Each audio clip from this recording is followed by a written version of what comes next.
ये 10वीं कक्षा के भौतिकी का पार्ट 3 का पहला क्वेश्चन है नेत्र के उस गुण को जो विभिन्न दूरियों पर स्थित वस्तुओं को फोकस करने में सहायता करता है उसे क्या कहते हैं। इसका आंसर हो जाएगा समांजन क्षमता। क्वेश्चन नंबर 2 है, क्या भिन्न भिन्न दूरियों पर स्थित वस्तुओं के प्रतिबिंब को फोकस करने के लिए नेत्र लेंस की फोकस दूरी सिलियरी पेशियों द्वारा परिवर्तित होती है। इसका आंसर हो जाएगा हाँ, यह सिलियरी पेशियों द्वारा परिवर्तित होती है। क्वेश्चन नंबर 3 है, किसी व्यक्ति के चश्मे में लगे लेंस की क्षमता +1.5D है।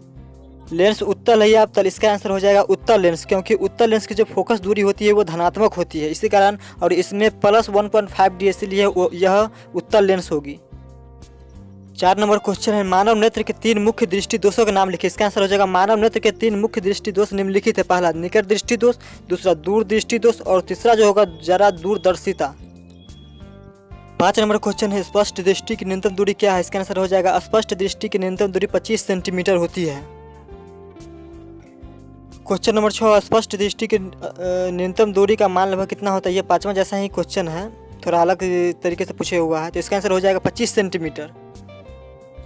क्वेश्चन नंबर 7 है, इसका आंसर दिए हुआ है, नेत्र की सामान्य दृष्टि के लिए दूर बिंदु और निकट बिंदु कितनी दूरी पर होता है। इसका आंसर दिए हुआ है, सामान्य दृष्टि के लिए दूर बिंदु अनंत दूरी पर होता है और निकट बिंदु जो होता है वो 25 सेंटीमीटर पर होता है।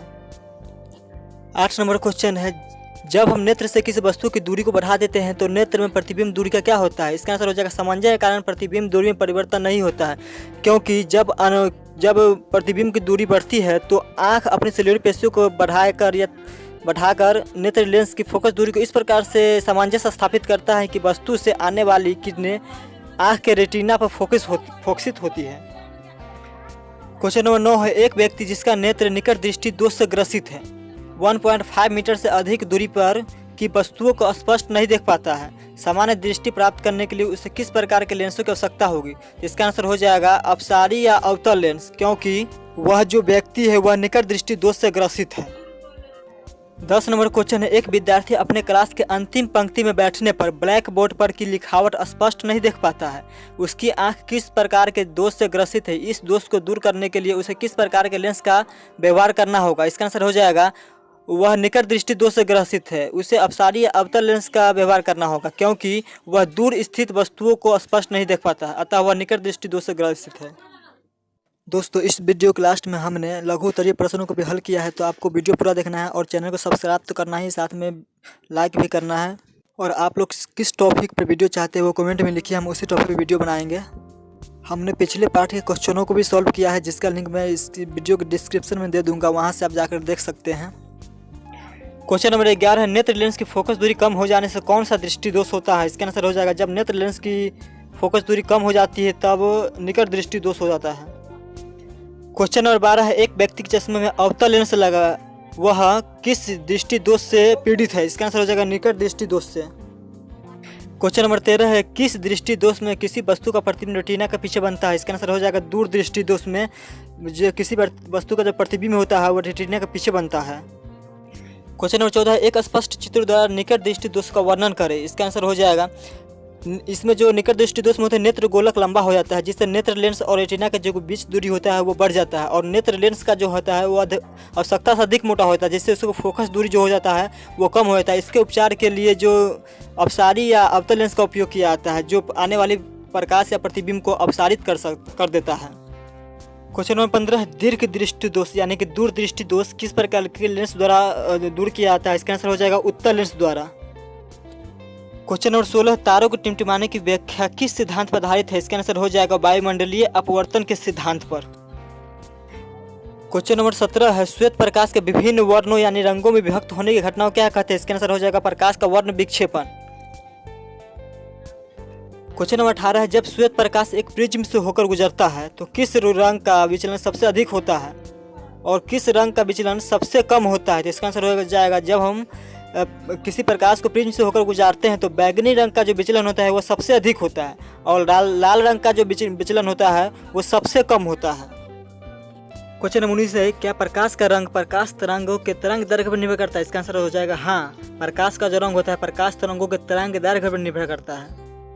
क्वेश्चन नंबर 20 है, प्रकाश के किस रंग के लिए तरंग दैर्घ्य सबसे अधिकतम होता है। तो इसका आंसर हो जाएगा प्रकाश के लाल रंग का जो तरंग दैर्घ्य होता है सबसे अधिकतम होता है।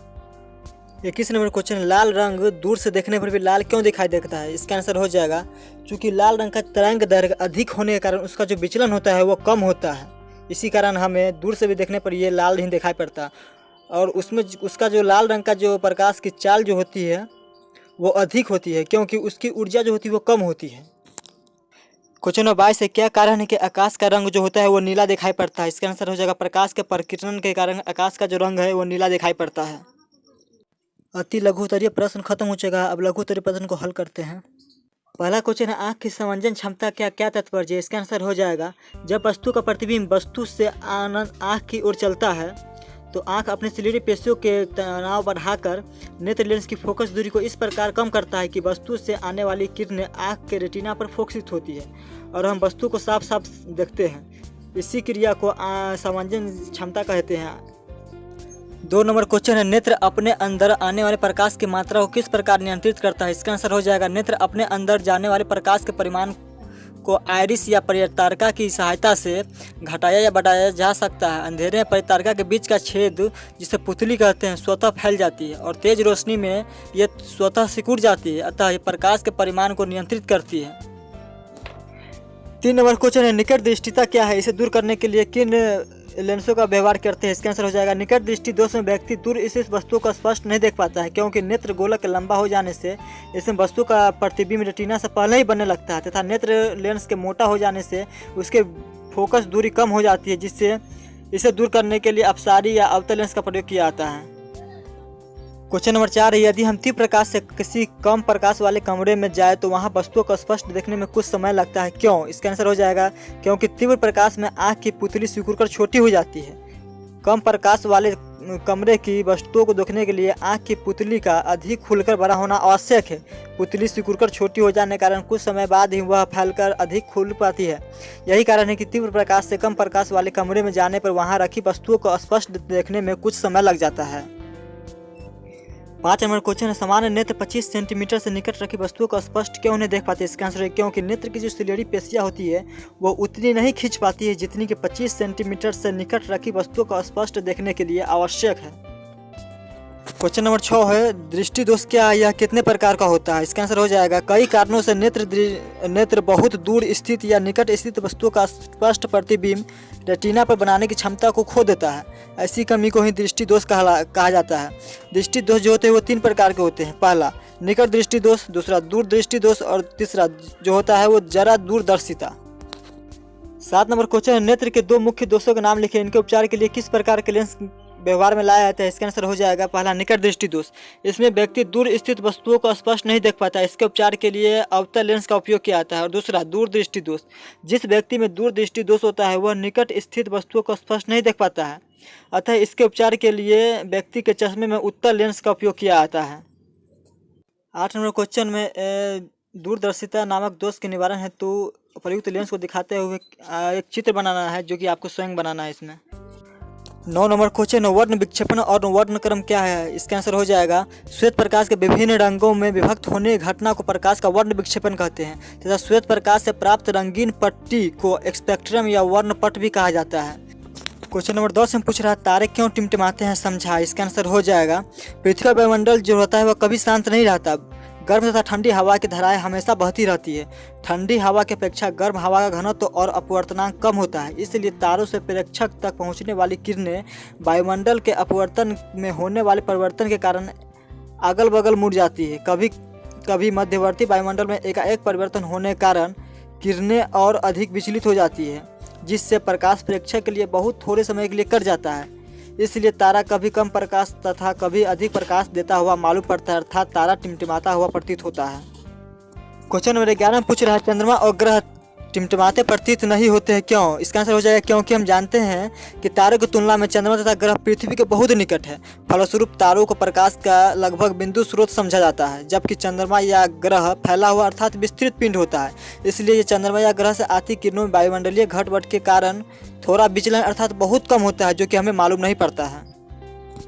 12 नंबर क्वेश्चन है, सूर्योदय के समय सूर्य रक्ताभ अर्थात लाल रंग का प्रतीत क्यों होता है? इसका आंसर हो जाएगा क्योंकि सूर्योदय और सूर्यास्त के समय वायुमंडल से होकर सूर्य के प्रकाश को अधिक दूरी तय करनी पड़ती है और अधिक कोनों से होकर गुजरना पड़ता है, जो मुख्यतः नीले रंगों को प्रतिनिधित्व कर देते हैं। अतः जो बचा हुआ रंग हमारी आंखों तक पहुंचता है उसमें मुख्यतः लाल रंग ही होता है।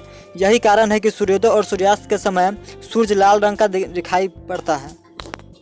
13 नंबर क्वेश्चन है, किसी अंतरिक्ष यात्री को आकाश नीला की अपेक्षा काला क्यों दिखाई पड़ता है? इसका आंसर हो जाएगा क्योंकि अंतरिक्ष यात्री को आकाश काला प्रतीत होता है, क्योंकि अंतरिक्ष में वायुमंडल नहीं होने के कारण वहां प्रकाश का जो परिकीर्णन होता है वो नहीं हो पाता, जिससे अंतरिक्ष यात्री को आकाश नीला की अपेक्षा काला दिखाई पड़ता है। क्वेश्चन नंबर 14 है, इंद्रधनुष की व्याख्या कर प्रकाश के वर्ण विक्षेपण से आप क्या समझते हैं? इसका आंसर हो जाएगा असंख्य इंद्रधनुष असंख्य वर्षा की बूंदें प्रिज्म से व्यवहार करती है, क्योंकि सूर्य के प्रकाश का किसी बूंद में प्रवेश करने पर अपवर्तन होता है और सूर्य के श्वेत प्रकाश को उसके सातों रंगों में विभक्त कर देता है और फिर विभिन्न रंग बूंद से गुजरकर बूंद की दूसरी सतह पर पड़ते हैं और अंशतः परिवर्तित होते हैं। परिवर्तित रंग पुनः पहली सत्ता से परिवर्तित होकर बाहर निकलकर देखने वाले को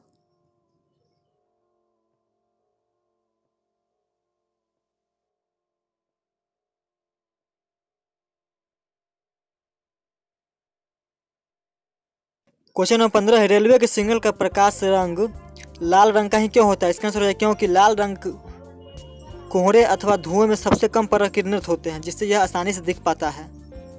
क्वेश्चन नंबर 16 है, जब श्वेत प्रकाश एक प्रिज्म से होकर गुजरता है तब इसके अवयव किसी सफेद पर्दे या दीवार पर भिन्न भिन्न स्थानों पर दिखाई पड़ते हैं, क्यों? इसका आंसर हो जाएगा क्योंकि श्वेत प्रकाश जो होता है वह विभिन्न रंगों का मिश्रण होता है और जब प्रिज्म से होकर इससे श्वेत प्रकाश को गुजरा जाता है तब यह अपने विभिन्न रंगों में विभक्त हो जाता है।